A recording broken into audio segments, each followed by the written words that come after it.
أعوذ بالله من الشيطان الرجيم. بسم الله الرحمن الرحيم. الحمد لله رب العالمين، والصلاة والسلام على سيدنا ونبينا وحبيب قلوبنا أبي القاسم محمد وعلى أهل بيته الطيبين الطاهرين المعصومين. اللهم صل على محمد وآل محمد. I send my condolences to صاحب العصر والزمان, to the ulama, to the atqiya, to the mu'mineen, mu'minat, for the strike, the wound of Amir al-Mu'mineen alayhi salam, the strike that shook the world, shook the pillars of the Kaaba itself, the strike that allowed Jibreel alayhi salam's voice to be heard by all human beings, the voice that allowed the strike, the wound that allowed the voice of Jibreel, who was only known to the Prophet and maybe a few other immaculate individuals, prophets, such, to be heard by everyone. It allowed Jibreel alayhi salam to come out of that special place that only people of high status would be able to access, to come out of that special place, that special realm, scream between the heavens and the earth. Tahaddamat wallah arkanul huda. The pillars of guidance have been crumbled and destroyed, all for the death of Amir al-Mu'mineen alayhi salam. We will begin the majlis, my brothers and sisters, first and foremost with the salawat ala Muhammad wa ala Muhammad.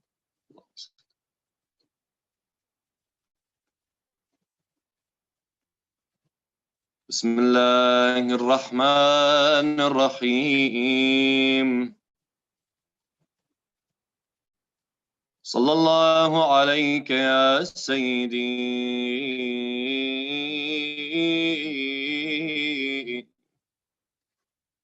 wa ya Mawlaya ya Rasul Allah. Sallallahu alayk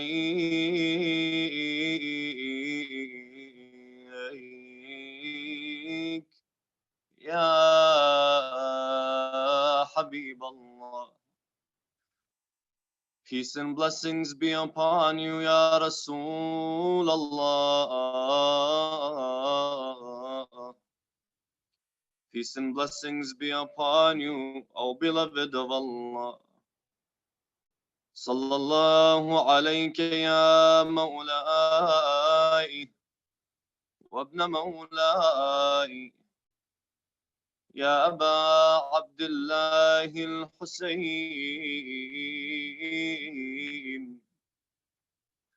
wa ala ahli baytika al-mazlumin. Sallallahu alayka ya Mawlai wa mawla al-mu'minin ya Amir al-mu'minin. Peace and blessings be upon you, my master, and the master of all of the mu'minin, the prince of believers, Ali ibn Abi Talib. Assalamu alayka ya qaid al-ghurr al-muhajjalin ila jannat al-na'im. Peace and blessings, O you who is the guide to heaven and the path to Allah's mercy. Assalamu alayka ya mazlum ya maqhur ya maqtul. Peace and blessings be upon you, ya Amir al-Mu'mineen, O you who is oppressed, Oh, you whose honor, whose right was taken away from him. Oh, Ya Amir al-Mu'mineen, tonight we remember you as you laid in your house after you were struck in Masjid al-Kufa. How ironic is it that you are born in the Masjid of Allah Himself, in the home of God, and you die in the home of God. The world welcomed you by splitting open the most immaculate home, and the world bid farewell from you when it allowed the likes of Ibn Muljim to hit you. Assalamu alayka ya mawlai وابن مولاي ورحمة الله وبركاته.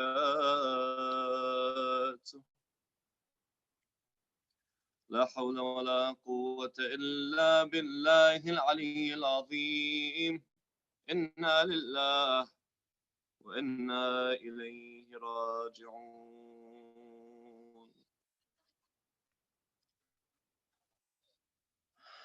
Our first salawat for the love of Amir al-Mu'mineen alayhi salam Allah. Allahumma salli ala Muhammad wa ali. Our second salawat, my brothers and sisters, for the love of Sayyidah Zainab alayha salam Allah. Allahumma salli ala Muhammad. And the third one is for the one that we console today, tomorrow, the day after. Sahib al-Asri wa Zaman alayhi salam Allah, with your loudest voices. Allahumma salli. They asked me to describe Amir al-Mu'mineen alayhi salam. And so I sat and I tried to write words that would describe the likes of Ali ibn Abi Talib.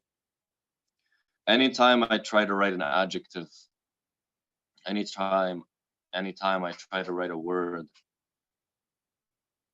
it's as if the pen itself would refuse to write. Anytime I tried to write a letter, it's as if the paper itself would not allow anything to be scribed on it. Because the intellect does not truly know Amir al-Mu'mineen. And so when the hand tries to write, it refuses. And if one way or another we force the hand to write something about Ali ibn Abi Talib, then the universe itself refuses the likes of me to describe Ali alayhi salam. And so I sat perplexed, not knowing what to do. On one hand, I have to stand in front of you and describe Ali on this night. On another hand, the entire universe stands in front of me and says, someone like you can't begin to describe Ali. And so I ask the universe, and so if somebody wants to know Ali alayhi salam, how should he know him?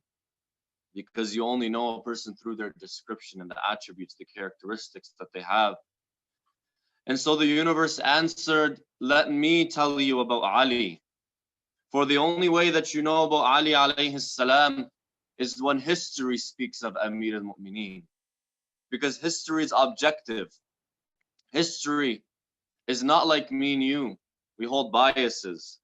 We try and paint a picture that is most suitable to what we believe and what makes us comfortable.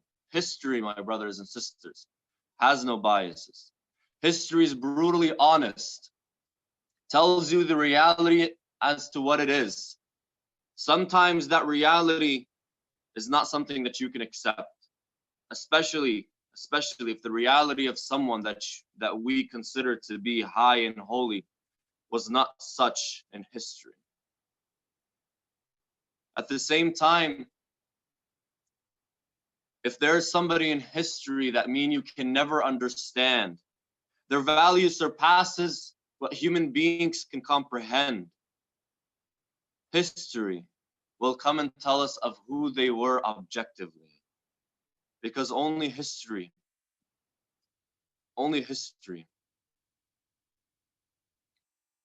can really confine or hold, rather, the value of such an individual. For history, my brothers and sisters, speaks of time, space, matter of the past. And if the only thing that can describe for you who this immaculate individual was the time that he lived in, and the space that he occupied, then so be it. And so I stand in front of the universe. I stand in front of the universe a listener, rather a student, listening to the teacher attentively. As history tells me, Ali alayhi salam was not only unknown, Ali alayhi salam was misused. Ali alayhi salam's value was known to select few, rather was known to only two, was known to the Prophet sallallahu alayhi wa sallam, and was known to his Lord, Allah subhanahu wa ta'ala, where Rasulullah sallallahu alayhi wa sallam says, Ya Ali, no one knows God except me and you, and no one knows me except you and God, and no one knows you except God and myself. And so Ali alayhi salam's value was not known. History begins and says, I welcomed Ali into this world 30 years before his birth. Rather, Ali alayhi salam welcomed me into existence. When Rasulullah sallallahu alayhi wa sallam was born, riwayat say the world changed to welcome Rasulullah sallallahu alayhi wa sallam. The statues, the idols were found either crumbled or on their faces. The sky changed for Rasulullah. The world illuminated to welcome Rasulullah. The seven skies themselves were closed for the likes of Satan and those that were ascending through them. The world welcomed Rasulullah sallallahu alayhi wa sallam with everything that it had. But to speak of Rasulullah, the universe knew that the name Ali alayhi salam would soon come. For whenever you say Muhammad ibn Abdullah, shortly after comes Ali ibn Abi Talib. And that's exactly what happened. The riwayah says in Rawdatul Wa'idhin that when Amina bint Wahab gave birth to Rasulullah sallallahu alayhi wa sallam, the mother of Ali, Fatima bint Asad, was there with her. She witnessed what Amina witnessed and saw what Amina saw. She welcomed the last of prophets. And when the prophecy was known and Rasulullah was known to have arrived by those who are on the path of Ibrahim, the Jews, the Christians, people knew that the universe changing meant the coming of a new prophet. Amina went to Abu Talib alayhi salam, and she said to him, I saw what I saw when Amina was giving birth. She gave birth to an immaculate child, a special child, a child that is going to do great things, a child that will change the world as we know it, a child that will be the most influential man to walk on the face of earth. And so he said to her, انتظري سبتا تأتين بمثله. Wait 30 years, a sabt is 30 years. Wait 30 years and you will give birth to one like him. And so 30 years later, after a long period of time, Amir al-Mu'mineen alayhi salam was welcomed into this world. And so I sat in front of history and I said, history, How was Ali welcomed into this world? He looked at me and he said, listen, it is said Fatima bint Asad went to the Kaaba on the day she gave birth to Amir al-Mu'mineen alayhi salam.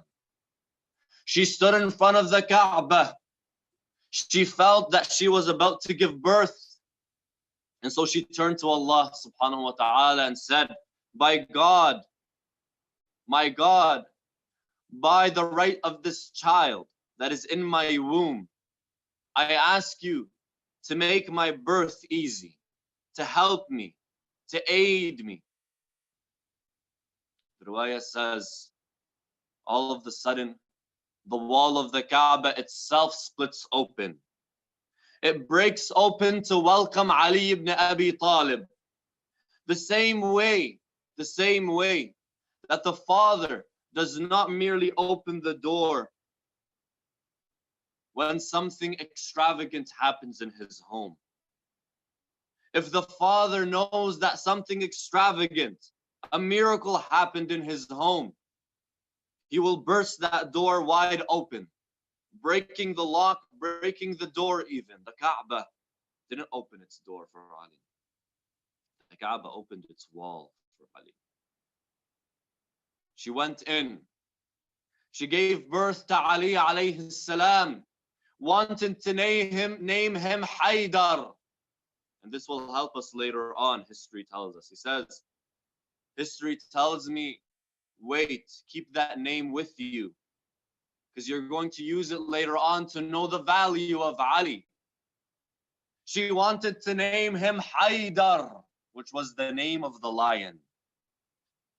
The name of the lion. All of a sudden, she either hears a voice or gets inspiration. Name him Ali. And so she named him Ali for his love.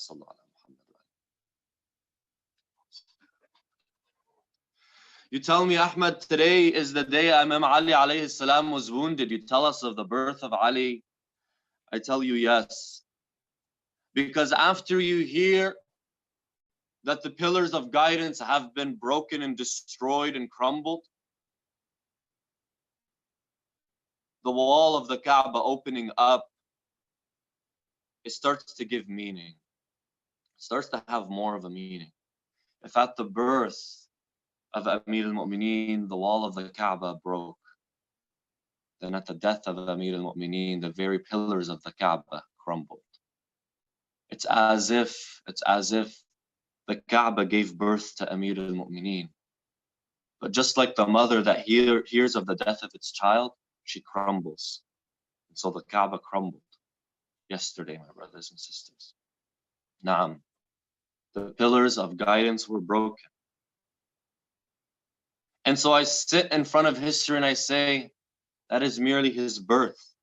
If the birth was that miraculous, if the birth was that astonishing, then what is to come of the life of this individual? And he begins. He says, Ali alayhi salam was the only one to never, ever bow to a statue, never bow to an idol, was the one that always worshipped God and knew God. For he was the manifestation of the will of Allah subhanahu wa ta'ala.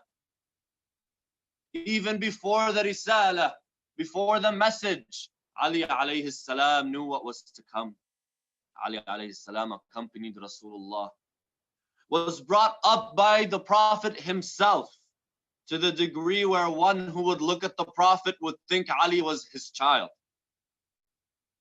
He would follow him wherever he went. He would be with him when he worshipped the one God. And ultimately was the first to declare his Islam according to some riwayat. And according to Ali alayhi salam himself, where he calls himself al-awwal wal-akhir, he's the first one to declare his Islam. When Rasulullah declared his Islam, Ali alayhi salam put his body, put his status, everything that he had on the line. to protect Rasulullah sallallahu alayhi wa sallam, until it got to a point where Rasulullah was not welcomed in Mecca anymore. And Mecca could not encompass Rasulullah anymore. And Rasulullah had to migrate. So Ali alayhi salam stood in front of Rasulullah and said, Rasulullah, how do I sacrifice myself to you? How do I protect you in this night? Rasulullah said to him, sleep in my bed and protect me. Ali alayhi salam didn't ask, will I be safe? He said, Ya Rasulullah, will you be safe? Will the religion of God live on? Rasulullah sallallahu alayhi wa sallam said, yes. As I listen, I can't help but remember Ismail alayhi salam, where Nabi Ibrahim comes to him and says, oh Ismail, I seen in my dream that I slaughter you. And so Ismail alayhi salam says, Aba fa'al ma tu'mar. Father, do as you see fit and do as you're commanded. For if Allah subhanahu wa ta'ala wants to make me an example for his religion in the future, wants to build around my name, Ismail, the Kaaba, the Manasik, then my neck, my blood is on the line for Allah. Then this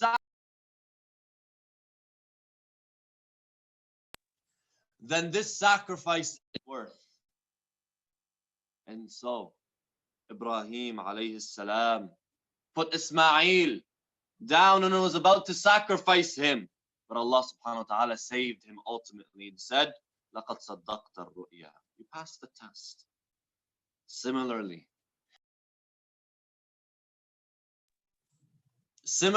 Ali alayhi salam played the role of Ismail to his Ibrahim. He sat in the bed of Rasulullah, contemplating what is to come.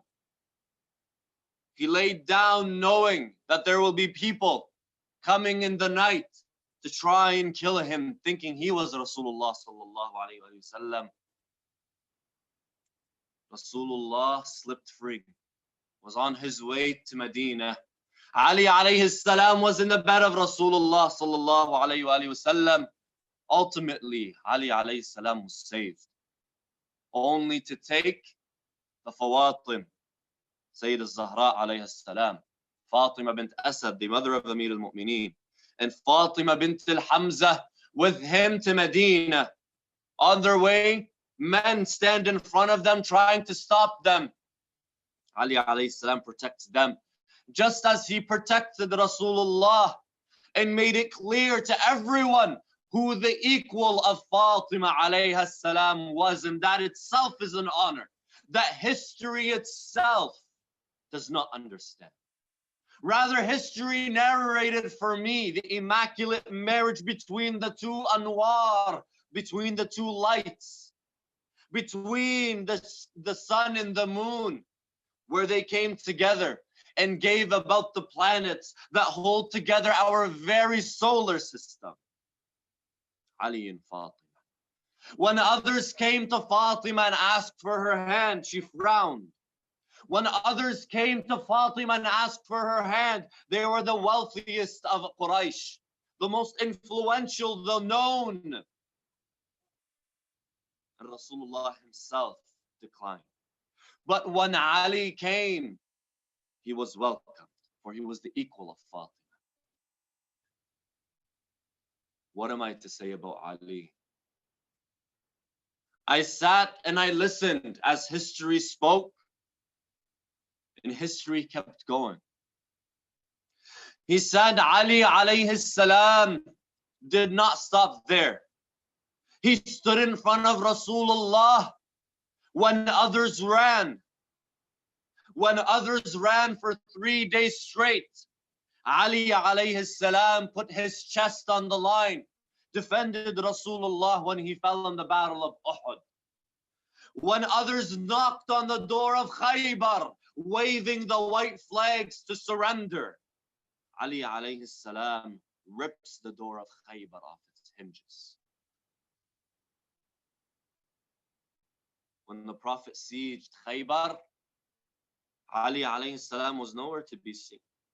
And so those that were there used it as a means to gain the confidence of Rasulullah, tried to take advantage of the moment where the man of the hour was not seen, where the destroyer of the Arabs was not there, where the one who showed his loyalty in Uhud and Badr was not there to claim his throne. They tried to seek advantage. And so the first was let, and he led a group, but utterly came back, failed to open the door of Khaybar, who no man before him was able to open. The door that needed 22 men to shake it, more or less open it. He came back and failed. The second was sent with a group of men. He attacked, came back. And the riwayah says, رَجَعَ يُجَبِّنُ أَصْحَابَهُ وَيُجَبِّنُونَهُ. He came back calling his people, those that were with him, the army, cowardly. And they called him a coward. And so Rasulullah sallallahu alayhi wa alihi wasallam stood in front of them and made it known. Tomorrow, I will give the flag to a man who Allah loves, and he loves Allah and his Prophet. Karrar ghayr farrar. One who will move forward and will never return, except that he has Khaybar between his hands. The next day, Rasulullah sallallahu alayhi wa sallam stood. The men had their necks out as if to say, Rasulullah, pick me, pick me. Ali alayhi salam was still nowhere to be seen. Rasulullah looks around and says, where is Ali? They stood up and said, Ali has a problem with his eyes. Ali has pain in his eyes. He's not with us at the moment. So Rasulullah says, go and bring me Ali. Ali alayhi salam was brought. Rasulullah told him to sit and lay down and put his head in the lamp of Rasulullah. Rasulullah takes from his saliva, wipes it on the eyes of Ali alayhi salam. And now Ali alayhi salam could see the goal in front of him. Khaybar. Ali stands. Was given the flag. Rasulullah sallallahu alayhi wa sallam made it known and said, this is the man that loves Allah and his Prophet, and Allah and his Prophet love him. Karrar ghayr farrar. He took the flag. He got himself ready for battle. He went in front of the men, went in front of the fort, went in front of that door and stood. Who came out to stand in front of him? A man by the name of Al-Harith. Who was Al-Harith? Al-Harith was the brother of the king of Khaybar. The king of Khaybar was Marhab. His brother was Al-Harith, a fierce soldier, a soldier worth hundreds of men. Back then, the Arabs, they used to equate the value of a soldier to how many men he's equal to on the battlefield. Harith was an army within himself. He stood in front of Amir al-Mu'mineen alayhi salam, thinking that this is just a young boy, just like those before him, he would run. He didn't know the one that was standing in front of him was the lion of Allah, was Haydar. And so Amir al-Mu'mineen defeated Harith.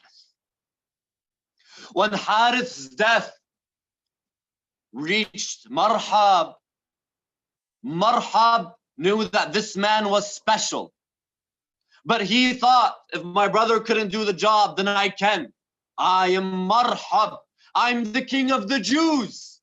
I created this fort. And just like this fort that can't be shaken, I can't be shaken. And so Marhab comes down. The riwayah says He holds, or he wears a stone helmet. He holds 2 spears, 2 swords, comes down looking like the angel of death himself. He stands in front of Amir al-Mu'mineen and he says, those around me know that I am Marhab, Shak al-Silah, Batalun Mujarrab, the one who holds his weapons, a man, a champion who was known. Ali alayhi salam looks at him, remembers Rasulullah's words that they know of the man who is to kill them. They know of the man who is to destroy them. Ali, you are mentioned by your name, Ilya. They know who you are. There's a prophecy about you. The prophecy was a man with the name of a lion will come and be the death of the Jews and will destroy the king of the Jews. This was the prophecy. A man with the name of a lion. And so Ali alayhi salam stands in front of him and says, أنا الذي سمتني أمي حيدر. I am the one whose mother named him Haydar, the lion. When Marhab heard the name Haydar, he doubted himself for the first time in his life. For the first time, Marhab doubted. But he moved on, kept going. He charged at Amir al-Mu'mineen alayhi salam. They exchanged blows. Amir al-Mu'mineen alayhi salam himself narrates that I hit Marhab on his head. The sword split his stone helmet, went all the way down to his teeth, and Marhab crumbled and fell before me. And Khaybar was one step closer to being taken. Did Ali alayhi salam stop there? No. He wanted to make it known for those that were trying to take advantage of his absence. He came towards the door of Khaybar. He took the door. And when he just held the door that was not shook by 22 men, shook and rattled just by the grasp of Ali. He took that door and ripped it off its hinges. The riwayah says he not only ripped it off its hinges, he took that door, threw it past the army, and it landed behind the army itself, behind the men that stood ready. Ibn Abi al-Hadid, he says, Ya qali al-bab, alladhi an hazzihi عجزت أكف 44 أقول بمثلك صميدع كلا وحاشا أن يقال لمثلك صميدع. Oh you who ripped the door that 22 men, 44 hands could not even shake. Do I call you a lion? Rather no. To call you a lion belittles the courage that you have, Ali. I sat and listened. I said, what more is there? What more is there to tell me of the value of this man? He said, after strength comes knowledge, comes morality, comes justice. You want to know a value of a man? Look at the morality he holds. And so he began to tell me when Ali became the Khalifa and said, Ali alayhi salam was not like those who came before him, was not like those that used the money of the people to buy themselves through the government, did not use the status they held to appoint their family members into places of power, did not use the power he had to change the religion to suit what he wanted, to suit what he liked, did not use the religion merely to sit on a chair, Rather, the throne of Ali was his prayer mat. Rather, the power of Ali was his morality, his moral compass. The wealth of Ali was not the gold and the silver people were running after. He saw them as merely rocks. The wealth of Ali was the knowledge that he had. And when he became the Khalifa, he made it known why his hand was raised in Khaybar and not the hands of anyone else. When he became the Khalifa, walked through the doors of Kufa, the doors that ultimately would lead him to his death. He stood in front of them and said, if you see me wearing other than this jacket, then know that I've stolen from your money. Because the people were fed up. The people revolted against those that were stealing their money. And so Ali made it clear. And yes, that jacket did not come off the back of Ali alayhi salam. Ali alayhi salam, who would stay up during the day and keep up his work until the last hours of the day, keep himself going, working for the Muslimin, would not even light a candle if it wasn't for the Muslimin themselves, would go back home with one of his companions after a long day. The companion would tell Ali alayhi salam, Ya Ali, let's rest, let's sleep. We have a big day tomorrow. We have work. We're overworking ourselves. We're exhausted.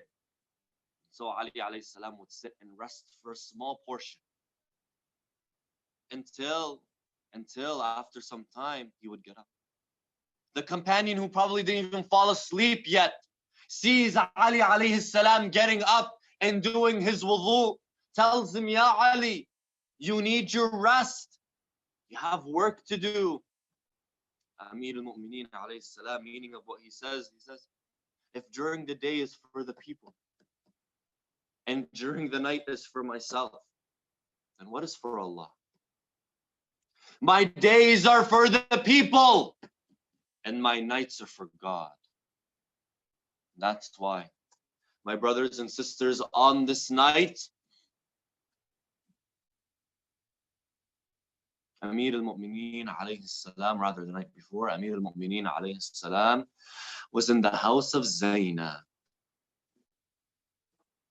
He was having his iftar, and it was said that he used to have iftar one day at the house of Imam al-Hassan, another day at the house of Imam al-Hussein, another day with Kulthum, another day with Zainab. Subhanallah. How al-Masa'ib alayha salamullah gets the brunt of everything. That night, Amir al-Mu'mineen was in the house of Zainab alayha salam. He was having his iftar. Amir al-Mu'mineen alayhi salam sits to have his iftar. He's handed a bowl with some salt, some bread, maybe some yogurt, some milk. He looks and says, do you want, meaning of what he said, do you want my stance in front of Allah to be prolonged? When have you seen me to eat so much food, a variety of food? Take off one of these things so I can eat. Ya Ali, you were scared of eating so much food when the food that you were eating was bread and maybe some yogurt, maybe some salt. Who was like you, Ya Ali? He sat, had his iftar. He prayed, did his a'mal. And he would go out in the night. He would look up at the sky. He would say, I was not lying to, nor did I lie. Today is the night that I was promised. Tonight is the night that Rasulullah sallallahu alayhi wa alihi wa sallam promised me. Tonight is the night that I meet Rasulullah once again. Tonight is the night that I see my beloved wife Fatima. Tonight is the night that I meet Jibreel. Tonight is the night that my blood will dye my beard. Tonight is the night where the skies will cry. Tonight is the night where the stars will collide. Tonight is the night where my wood will open for the skies. Amir al-Mu'mineen alayhi salam knew that tonight would be the night that he will be struck in Kufa. It said he would pray, he would rest, he would constantly go outside and look at the sky. He would constantly say, La hawla wa la quwwata illa billah al-ali al-azim. لا حول ولا قوة إلا بالله العلي العظيم. Amir al-Mu'mineen got himself ready to go to Masjid al-Kufa for Fajr prayer. It said he wore his clothes, he wore his belt, he went out into the courtyard. In the courtyard, there were geese that Imam al-Hassan alayhi salam was given. When they saw Amir al-Mu'mineen alayhi salam, they began to scream in the face of Amir al-Mu'mineen, as if saying, Ya Ali, don't go, don't go, don't go. Who do we have after you, Ya Ali, Ya Ali, Ya Ali? He looks to them and says, صوائح تتبعها نوائح. These are screams that after them will come cries. Amir al-Mu'mineen goes towards the door. As he opens the door clings on to his belt and gets stuck with his belt. Amir al-Mu'mineen alayhi salam loosens his belt, gets it free from the door. It's as if everything was trying to stop Amir al-Mu'mineen from going towards Masjid al-Kufa. He says his famous words, Ushdud hayazimuka lil-maut. Tighten your belt for the death that is to come, the death that is to come, each and every human being. He walks towards Masjid al-Kufa in the night. He walks into the masjid itself. He sees the people sleeping in Masjid al-Kufa. He sees Abdul Rahman ibn Muljim sleeping on his stomach, concealing the sword that will ultimately wound Amir al-Mu'mineen. It is said Amir al-Mu'mineen goes to Muljim. He looks at him and says, wake up. Allah hates the way that you sleep. This is the sleep of the shaitan. And I know what you're hiding under your clothes. Amir al-Mu'mineen goes to the mu'adhana and begins to do adhan, waking up the people of Kufa for salat. The riwayah says he stands up, puts his hand in his ear, and begins the adhan saying, Allahu Akbar, Allahu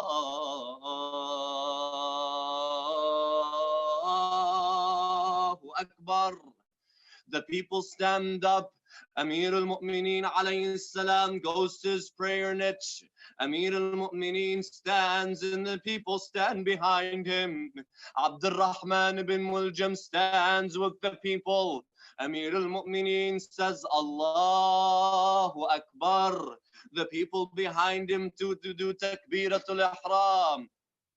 Amir al-Mu'mineen begins to recite Surah Al-Fatiha, Surah Qul Huwa Allahu Ahad, the second surah afterwards. He says Allahu Akbar. He goes down into ruku', stands up from ruku'. Sami Allahu liman hamidah. Amir al-Mu'mineen goes down to sujood. He finishes both sujood. He comes back up. He recites Surah Al-Fatiha once again. Abdul Rahman is getting himself ready. He knows this is his chance to kill Ali. This is his chance to kill the destruction of the Arabs, the killer of the Arabs himself.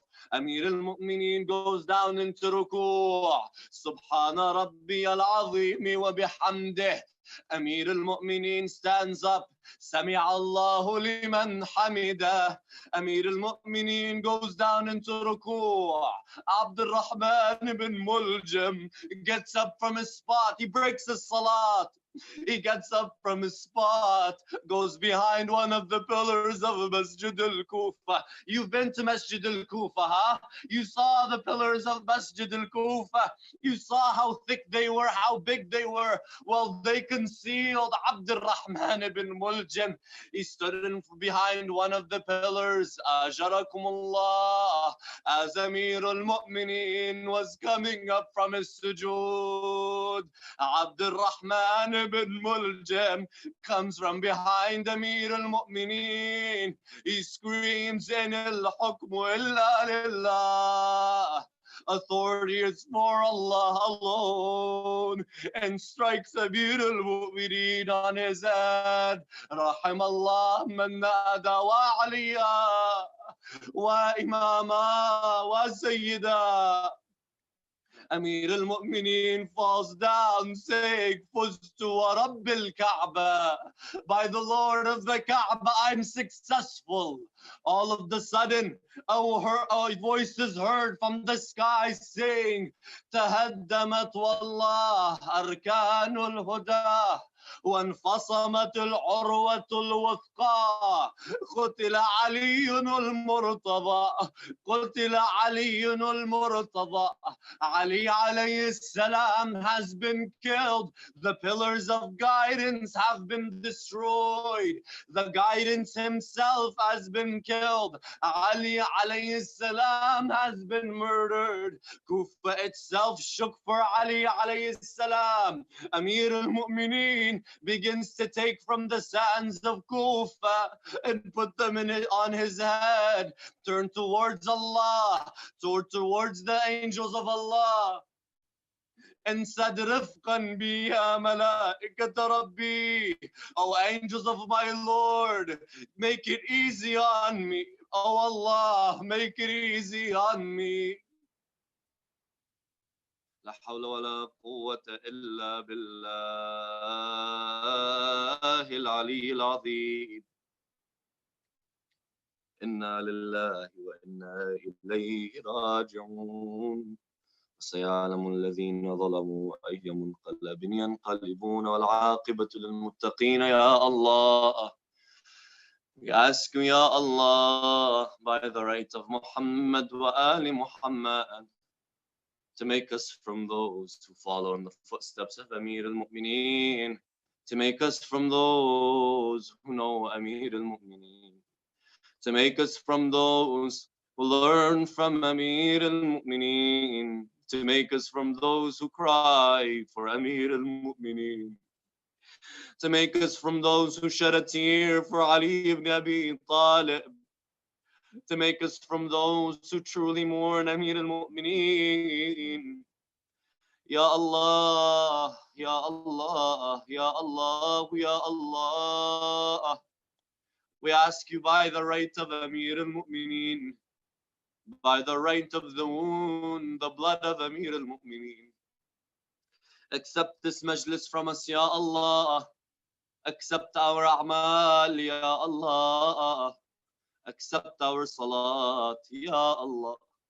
Accept our fast, Ya Allah.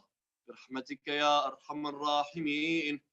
And for the mu'mineen and mu'minat, الشهداء والعلماء, the martyrs and the scholars, let's recite Surah Al-Mubarakah Al-Fatiha. Before it, aloud, salawat ala Muhammad wa ali Muhammad. Allahumma salli.